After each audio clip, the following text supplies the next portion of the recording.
Afternoon, everyone. My name is Dave Saunders from Aro Advisors, for those of you who don't know me. And this afternoon, I'm very lucky to have with me here Max Whitehead. Max is the principal of the Whitehead Group, a preeminent employment law experts for small to mid-market businesses. Now, Max, you've appeared numerous times on television. You've been quoted in many different publications. You've got your own radio show, vlog. Mate, you're practically a C-grade celebrity. But today, I'm sure it's going to top it all off because today, primarily, you're going to be speaking to a large number of accountants, tax agents, and bookkeepers. I'm certainly hopeful that this is the pinnacle of your illustrious career, is it not? Well, there's a couple of things in all that, and one is that you're way overdoing the glam, but I think half suspect that most people think I've got a criminal record, and that's why I've gained so much media attention. And the other thing, I love being called a C-class celebrity, but maybe it's more the Z end rather than the C-class. But thanks, Dave, and what a privilege to be here talking to the accountants, because I believe you guys are the core and the rock of small employers of right through our country, and of course small employers dominate New Zealand. I think what we say is there's 97% of all organisations in New Zealand have less than 20 staff, so that's why we're here. And such difficult times, the COVID-19's hit us and we're all in lockdown. Absolutely. So what are we going to talk about today, Max? Well, I think we'd like to talk about employment. That's my forte, and what I'd like to provide a bit of advice. And I usually like to play host here, but unfortunately, you've told me that you want to dominate, which is very uncomfortable to me. I just feel like you're going to be Madam Lash and beat me around the corners here. Absolutely.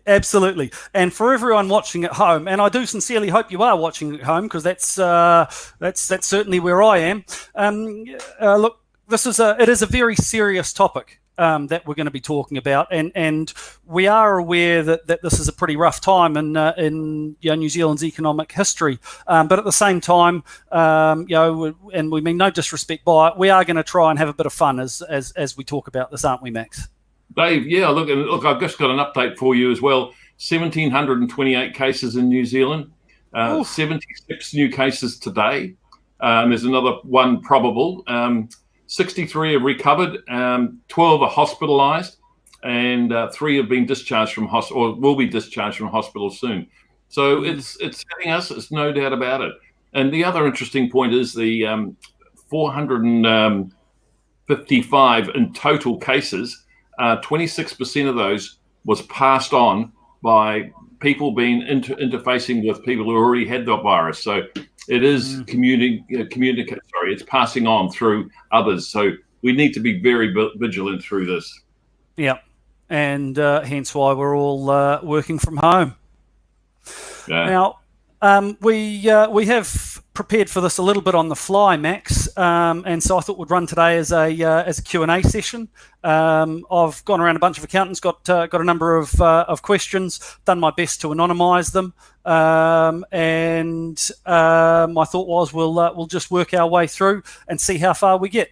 You happy with that? Totally. So quick fire questions, anything you like, just throw it at me and I'll come back with what I know. Excellent. Right, so the first one, and just to get the ball rolling, I have one staff member who is really good, and another one that I'm not too fussed if they stick around or not. Is it okay if I keep paying my good one at their full pay, but just pay my not so good one the bare minimum subsidy amount? Yeah, good question, because there are discrimination laws in this country, and you're not allowed to discriminate on about 12 primary grounds. But the facts are that in situations like this, or not only like this, but you are lawfully entitled to discriminate in terms of how you run your business. So if you think about that, folks, if you're looking for a wage increase for somebody, then you're allowed to provide discrimination. And in this particular case, if you find one employee more valuable than the other, and you want to retain their services right through to the end of the shutdown, well, then yes, you can discriminate and give them full pay, and probably go back to the other one between, the 585 for that's the subsidy being provided by the government, right up to 80%. You could be in that range anywhere you want it to be, or zero if you're not going to play the game, which I wouldn't advise. Okay, cool. So the next question is one that I think we are going to see a little bit more over the coming weeks, unfortunately. Business is sailing a little bit close to the wind. At what point can I start making people redundant? Yeah, if you've applied for the subsidy, you will have in your bank account 12 weeks pay for that one employee that you've got. And of course, if you've got multiple employees, you'll have that money there. You've signed off a declaration to give an undertaking that you will keep them in employment throughout that period of time. So if you've got the subsidy, you've signed that off. If you're desperate, have to close down for other reasons, well, then I would think that you think about having to pay money back to the government. I would certainly recommend that you try and make arrangements for that beforehand. But from what I'm hearing, Dave, it's really, really difficult to make communication with some of these government departments. I heard a guy who rang Healthline the other day. It was 3.5 hours he had to wait to get on. And you know who we talk about, folks, that guy over there. Yeah. Anyway, so anyway, yeah. So the advice there is to be very careful. But yes, at the end of the day, you can go into a redundancy situation, but with caution if you receive the money. Well, Max, just on that note about spending a lot of time trying to get hold of various government departments, all of the accountants, tax agents, bookkeepers here will be quite used to spending an awful lot of time on hold with IRD. It is an axe that we all love to grind. Oh, really? I've heard stories, but I thought they improved, but obviously not. Yeah. So I have an employee who has already had a couple of disciplinary issues. They're not the greatest employee in the world. Given the circumstances, can I dismiss them without going through the proper redundancy process? And a lot of employers think they've got license right now, but because there's hard times upon us, we're on lockdown. Well, I can do what I like because there's not going to be any consequences. Wrong. I'll repeat that, because you're wrong, because the facts are, if you dismiss someone inappropriately right now, I think the consequences are going to be more severe. So what will happen, that employee will go and take a personal grievance, go and seek some assistance, and with that, the filing would occur, and they would be looking, the judiciary would be scheduling some dates after we finish lockdown, or even before. I'm hearing that the judiciary are gearing up now to listen to matters same as Dave and I communicated with you now, but other ways as well. So be cautious of that. Now, the consequences will be worse for you than in normal circumstances because of the COVID-19 lockdown. So the allegation will be made you've taken advantage of this terrible time, and our community will have no qualms at all in seeing you severely compromised for that. So you be very careful, anybody out there who's even thinking about an unjustified dismissal. Come and get some advice. There's plenty of people out there who give you employment advice, including myself, but there's government departments, all sorts of things on how to do it properly. That's a bit of a terrifying thought, to be honest, Max. That if I was to dismiss a staff member, or heaven forbid, end up in front of the ERA, that potentially it could be worse as a result of COVID-19. Is that something you're expecting to see coming out the other side of this?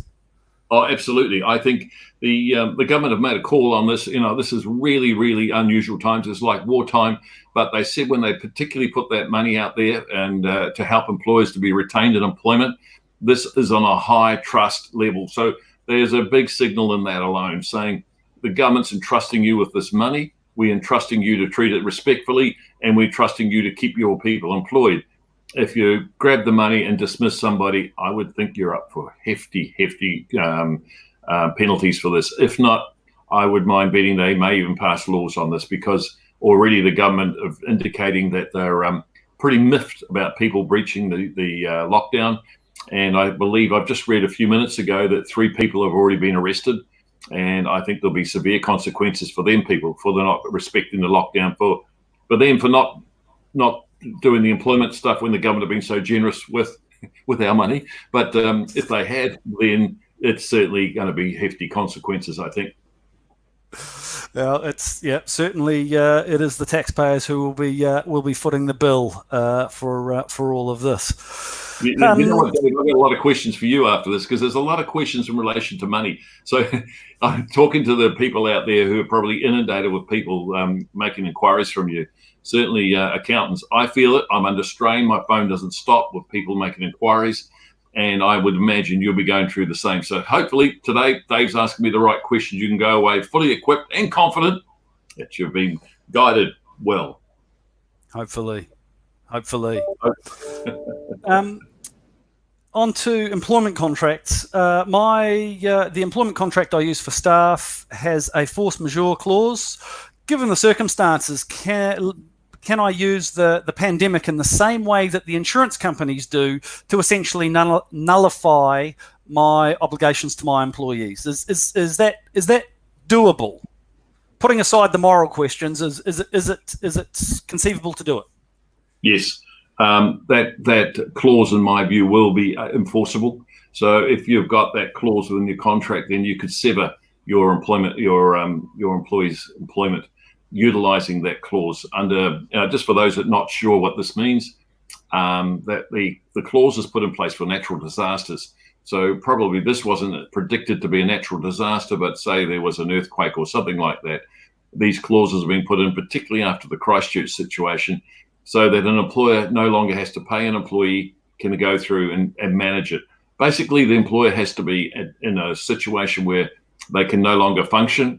They tick the boxes today, unless they're an essential service. And once they do that, they can sever the employment. Now, your question, Dave, was, can they go excuse the process? I wouldn't advise it. I think you've got fairly strong grounds to terminate people's employment, but treat them respectfully. You've still got good faith obligations, and that means you should be communicative and you should be equip them with information. So I would highly recommend that you communicate with them before you exercise that clause in terminating their employment. But virtually you can terminate people's employment quite swiftly. Okay.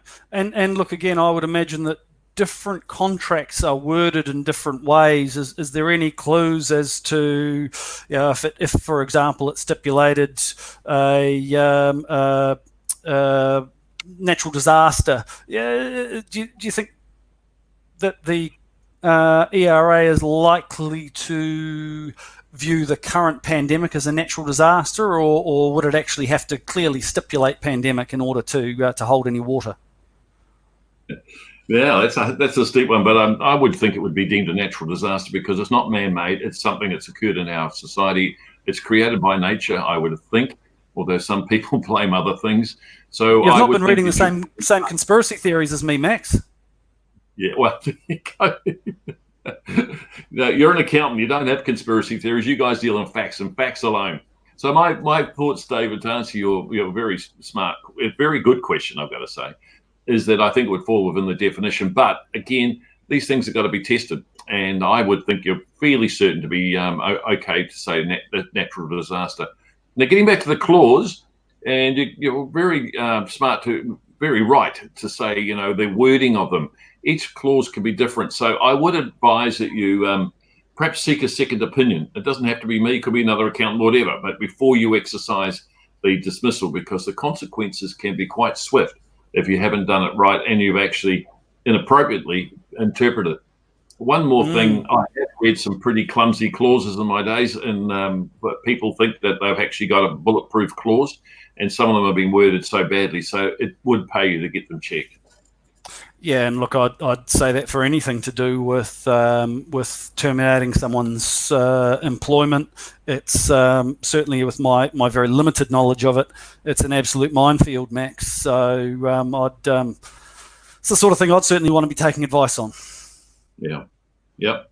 And you're welcome to give me a call, but otherwise I'd say there's a myriad of other people out there that'll give advice. But go to someone who knows what they're doing, professional and been around for a while. There's a lot of cowboys out there too, so be very cautious of that. Yeah. Well, at the end of the day, advice is often it's worth what you pay for it, isn't it? Yeah, but not always, but yes, you're quite right. So my business has received the wage subsidy, and we're topping people up to 80% of their former pay. But now one of my staff members has said that they're only going to work 80% of the hours that they used to work. Can I make them work the hours as per their employment contract? Isn't it amazing? Some workers seem to think that I only have to exert enough energy just to satisfy, what his requirements are rather than the employer's. That's absolutely wrong. I think if I was that employer, I would be recommending they start disciplining that guy. The subsidy's put there for a reason, and that is to retain employment. And as an employer, you're doing that. And in respect to that, the government expects you, when they give you that money, is that employee to be ready, willing, and able to work. Now, I'm assuming this is an essential service, and with that, I would say that there would be work available. The employer would have to ensure it's safe, the person's safe, at the right distance, and things like that. But if the worker's saying I'm only 80%, and because the employer's only paying 80%, I would think that they're way, way out of line. You're paying them full pay because you've got the subsidy, it's fine, and you're within their range. So, I would start disciplinary process. I'd give the employee notice. If you're only doing 80% of the hours, it's unacceptable, and that would be a result in disciplinary action if you continue. If I have to say, if I receive that feedback, I think my temper would rise quite quickly, and I dare say my response might be the sort that it lands me in hot water. So I'm certainly glad you don't have a temper, do you? You just really tap away on calculators all day. Don't really have any consequences, really. Well, we're like ducks, calm on top, but below the water, we're paddling like crazy. Go, go, go. You're more like a swan. Yeah, go on. All right, hit me with another one, Dave. All right, very good, very good. So, staff member has agreed to use their holiday pay during the shutdown period, and the holiday pay on top of the subsidy amount. So it's being topped up with holiday pay. Is it reasonable to still expect that employee to work? No. Oh, let me think about this. No, I think if the holiday pay is there for a reason, the government were very keen for you to use the holiday pay. It was if you had to lay staff off, as most employers have by now, using the holiday pay enables the employee to get full pay for that 4 weeks or how longer the holiday period was. Asking them to work during their holidays is a breach of the Holidays Act, and again would have consequences. So the answer to that is no. Don't expect them to work while you're paying them holiday pay. And I would, if I was you, make sure you're paying their wages for that period. If you have to lay them off, then holiday pay, and then perhaps the subsidy thereafter. Now, this actually was a question from one of my clients, so I'm just going to dig ever so slightly deeper here, Max. When I said, no, if you're using holiday pay, they said, but hang on, I'm using the wage subsidy that covers sort of half of their wages. So can't I now expect them to work 3 or 4 hours a day? Again, holiday pay is for, it's a top up. Now, that's an interesting question. I think I would advise not to do it, Dave, because holiday pay is for rest and relaxation. As I said, it's very, very profound within the Holidays Act that period is to enable the employee to be relieved of work, able to rest, able them to refresh themselves. Actually asking them to do part days work is inconceivable, really. So I would advise your client, if I was you, you're going to have to put a clear divider between the two for the subsidy, that, and for the holiday pay after that. There is 1 week out of the 4 weeks which can be traded off. The employee can agree and the employer can agree that it can be paid out. So there is 1 week out of the 4 weeks holidays that can be traded. And in those circumstances, then you could do the topping up. Otherwise, Dave, I'd strongly recommend they would not, and just treat it as time for rest and relaxation. Max, you mentioned the words relaxation a couple of times. I've got a couple of small children. There's a lot of words that I would use to describe the current situation. Relaxing is not one of them. Anarchy, maybe? Not sure that's strong enough. Well, you're actually telecasting live right now, and I'm waiting like that other poor miserable guy for a little one to come toddling in behind you, Dave, but it's not happening. So we're looking for some entertainment here, so invite them in, please. It'd be interesting to see them all crawling all over your desk. I wouldn't dare. You'd have to see me let them out of the closet, and that's not a good look. Well, it must be a damn good closet. Have you got sort of mattresses in there to muffle the sound? Other end of the house. Very effective. Okay. I know you love your children dearly, Dave. I know all about that. I do. And look, I'm sure it's something that we're going to see more and more. I've certainly experienced it already with small children busting in on online meetings. So I think that's going to be some of the norm for the next month or so. I'm just hoping it doesn't happen for the remainder of this one. I'd get a shock because my little child is 19, so it'd be, and she's taller than me. All right. Very good. Any more questions for me, or should we wrap it up? Oh no, more questions, mate. Oh, look, I've got a long list of questions, Max. I'm going to get my money's worth out of you. Now that my staff are working remotely, how do I address performance issues?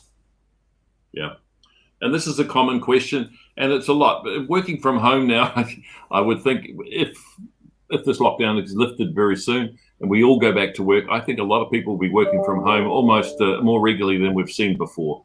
It's a good question, and it does come up frequently. If, for example, the volume of work that you expected from that person's not coming in, and that's probably where performance issues are coming in, then you've got to treat it as you would someone at work. So, in particularly now, as we can't see people face to face, I would perhaps use some facility like this where you can actually have a telecast communication, if not just the phone. And you notify them that you're concerned. You can invite them to have to bring to their into the party call, maybe a three-way call, so their representative can be party to that. And then you would go through it and say, look, I want to ask your explanation why your performance is low and why we're not getting the volume of work from you, and listen to their explanation. Now, Dave, I can go on for the process. Would you like me to carry on through the detailed process for performance? Oh, look, I think if you could just give us a bit of a brief overview. I'm certainly not expecting to use it myself, but there may be some others who are listening in today that might already be experiencing a few issues. So if you just touch on it. All right. So what an employer's obligations are before you even start is to have the employee is supposed to be fully schooled and skilled in their position they're in. So you've got a responsibility to ensure that they're up to that level of skill before you start this. And if you're given training and that sort of thing, well, then you're in a good place to be. So once you've established that, now the other thing is to make very clearly what's a reasonable level of performance.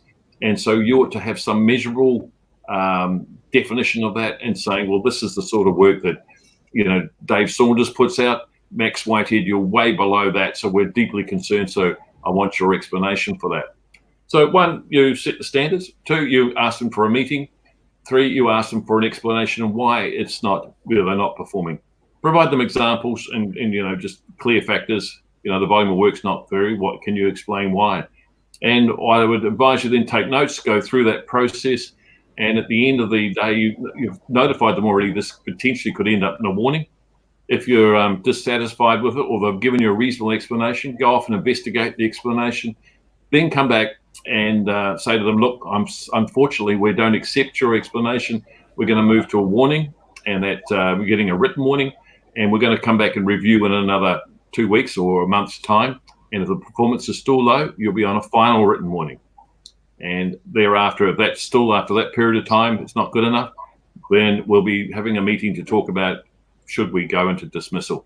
So that's how it goes through. It's an arduous, long process to do it for performance, but you've also got an obligation as the employer during that process to offer support, to offer reasonable retraining if they need it, and to help them to get back up to that standard if possible. You don't have to break your back doing this, but you certainly can try and provide some guidance for them. Reasonable. The word's reasonable. I hope that helped, Dave. Okay. Yeah, thank you. Now, this next question I think could be quite an issue for a few organisations out there. We didn't have time to adequately prepare for this lockdown. we've been working centrally in an office up until this week, but now we have people working remotely all over the place and using their own devices, and I'm really worried about our data. What if a member of staff misuses it or is negligent with our data in some way? Yeah, and again, good point. Look, again, I'll go back to it. As an employer, you've got an obligation to set the standards. Confidentiality and data protection is really, really important, particularly through this process of people working from home. So I would lay down some rules in regards to data, who has access to it, where it's going, communicating it backwards and forwards to the office, what's the routes that you use, and make sure that's clearly defined and notified. I would even go as far as to give a list of requirements that they have to follow to ensure that the data is going to be secured. Also notify them that data is required and it's confidential and it shouldn't be going anywhere outside, your own. Even with family members, leaving something open on your desk, perhaps password protection, those things. Make those rules very, very clear. And if they're not, we'll be back to the disciplinary process we talked about before. I have to say, data protection is something that keeps me awake at night. We've got what I'd like to think of very, very robust processes, but at the same time, we hold an awful lot of information about an awful lot of people. Bank account numbers, mothers' maiden names. Because of the anti-money laundering legislation, we have copies of ID, look, it's something that I am.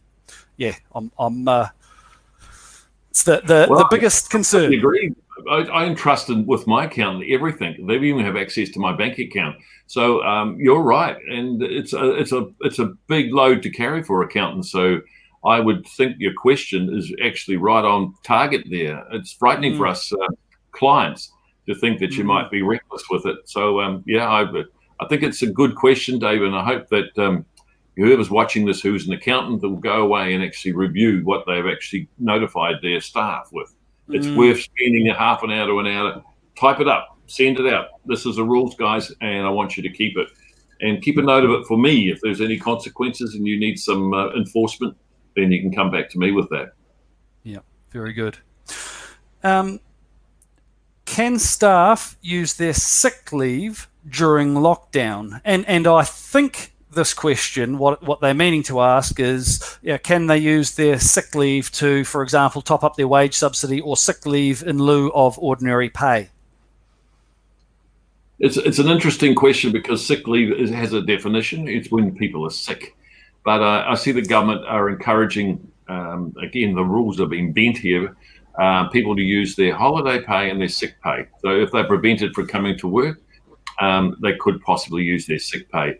I would think come to an agreement with the employees. Don't, as an employer, insist they have sick leave.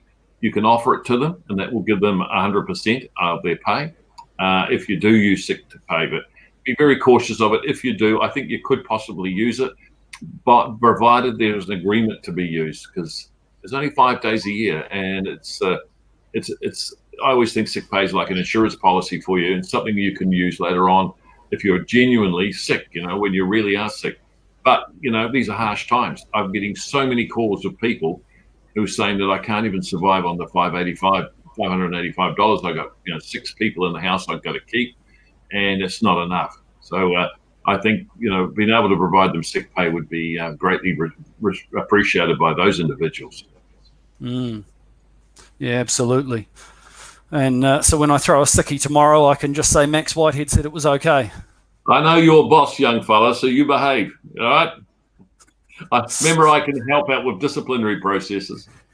My boss is really mean. It'd never fly. It never let that fly, unfortunately. I bet there's someone in the house who will argue who's the boss. Unfortunately, my wife's working down the hallway, so she'll come and tell me I'm not allowed a sick day any minute now. If things get really serious and businesses can't pay their staff, can they be retained on no pay? And does that come with any inherent risks? The answer really is no. If a staff member is really willing and able to work, and the word is able because they're unable right now with the lockdown, and it does come with risk. So right now you could come to an agreement with your staff to say, I can't afford to pay you anything. We've given you the subsidy. That's all we can do. We haven't got any funds at all to provide it with you, but we want to keep you in employment. There can be an agreement with that, and that's been encouraged. The government are encouraging that as well. So the answer to that is yes, but put it in writing to each other, and I think that's probably a very, very healthy place to be if you're at that critical point. Now, while we talk about that, the subsidies for 12 weeks, and the government has said that they'll review it at the end of 12 weeks. So I think there's a big hint there. There's more to come, more money if there's necessary. The government's not interested in people being sent home with nothing. And by the way, Dave, while we're here, that's what's happening in a lot of cases. Some employers are sending their employees home. They go, boss, can I have my subsidy, please? And the boss said, we don't qualify for it, so you've got to leave. But that means I don't get your money. And they go, well, tough luck. Sorry, we're shutting the doors. We have to shut the doors. Goodbye. And they ring me in despair because they have to. The only thing they can do is go on the dole. And there's no way these big families can survive on just that. But it's pretty tough, all right, on a lot of people. Yeah, and look, I'm sure in months or years ahead, we're going to see some stories of this wage subsidy scheme being abused. And again, for all of the accountants, tax agents, and bookkeepers out there, I think there's going to be a huge need for auditors to audit these all these transactions. Yeah. So, Dave, there's a question you haven't asked me there. Who knows? Frozen over. Yeah. You're there, man. So, Dave, there's a question that I think it'll be on everyone's mind. If you don't mind, if I ask myself the question. Sure. But quite frankly, some employers are refusing to go online and refusing to go for the subsidy because of the criteria. And one of the criteria is that they have to make best efforts to pay the person 80% of the pay. Most people are on double what the 585 is. Most people, that's the average pay is at least double that amount. So a reasonable call from the employer, I just can't keep hemorrhaging money like this onto wages where I'm getting no productivity. So they don't apply for it. Now, the minister on Friday, I've put up some public comment about this, and the finance minister on Friday put a press release out. I've got it in black and white. It says if you're shut down, you're no longer trading, not making any money, then there's no requirement to pay the 80%. It was best efforts. We would accept in those circumstances you can't pay it, and then 585 would be the one. So employers, don't stop applying for the subsidy. Go and apply for it and give the employee the money. And you don't have to top it up to 80%. So please listen to me there in that regard. Best efforts is what it is. I had a fair bit of backwards and forwards with a client over the weekend. They were trying to pay their staff more than 80%, and they came to me and said, "Hey, what do you think of this?" And my answer was, "Well, if you do this, you'll be broke before the 4 weeks is up. Let alone if it goes on for longer. I can't tell you what you should pay. That's a values-based decision that you guys need to make. But if you do pay this, you'll be out of business before you get to open your doors again." So my recommendation would be pay far less. And I like the way you said it's their decision, because I think it really would be their decision. Yeah. Yeah. All right. We got time for one more question, Max? Of course we do. Thanks, mate. Good on you. So my business provides an essential service. My business provides an essential service, but I have an employee who is refusing to work, citing health grounds. Can I make them work? Or if I can't, do I have to pay them? Now, under the Health and Safety at Work Act, there's an ability for an employee to refuse to work if it is unsafe. Now, the word was in there too, reasonably unsafe. Now, I've actually had a few calls today from workers who are saying that they feel their workplace is unsafe.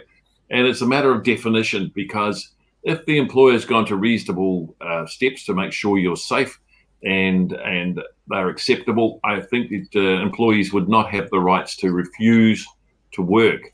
So that seems pretty harsh, I know, when you might be frightened, but it could be. So workers, before you exercise that right, you want to think about it very, very carefully, because one, you could lose your job if you recklessly just refuse to go to work, and two, you probably end up with no money anyway, and your employer will be thinking dimly of you. So think about it very carefully. If I was the employee and the employer, if you've got a safe workplace and everything's reasonable, then reassure the worker. Go and get maybe an independent assessment made by someone else, health and safety people out there or whatever, and then come back to them and say, look, this person, this expert believes it's safe. We think it's safe. If you don't come to work, I'm afraid that you're not going to get paid. And look, I'd hate to say the words that you could discipline that worker as well. I would think that would be pretty harsh, because some people are terrified at the moment. I think they would be going far too far to discipline. All right, Dave, is that the last question? Am I free to go now? That is the last question. I said, could I grab you for half an hour, and we've gone well and truly over that. Max, I really do want to thank you for joining us this afternoon. That's certainly been very, very helpful for me, and I'm sure it has for everyone who's been tuning in this afternoon. For those who have got more employment law related questions, how do people find you, Max? How do they get hold of you? Oh, that's very kind of you. This is just Google my name, Max Whitehead. Otherwise, go on to the webpage of the Whitehead Group. You just Google it anytime you like. Otherwise, give me a call, 0800 24/7 9393. And for everybody that's on this show, I'm happy to give free initial advice. So don't think there's a charge that comes with it. Just give me a call and I'm prepared to help you. Phone number again, 0800 24/7 9393. Well, fantastic. I'm sure if the team hasn't already put it up on the RO Advisors website, I'm sure they'll be doing it any second now, and I'll make sure to post it in the Facebook for anyone who followed that link. I see someone's made a comment up there, Gordon Watson. So g'day, Gordon. Good to see you. All right, then. Thanks, Dave. We better go, I guess. Rightio. Thank you very much, Max. I owe you a bottle of whiskey. Oh, excellent.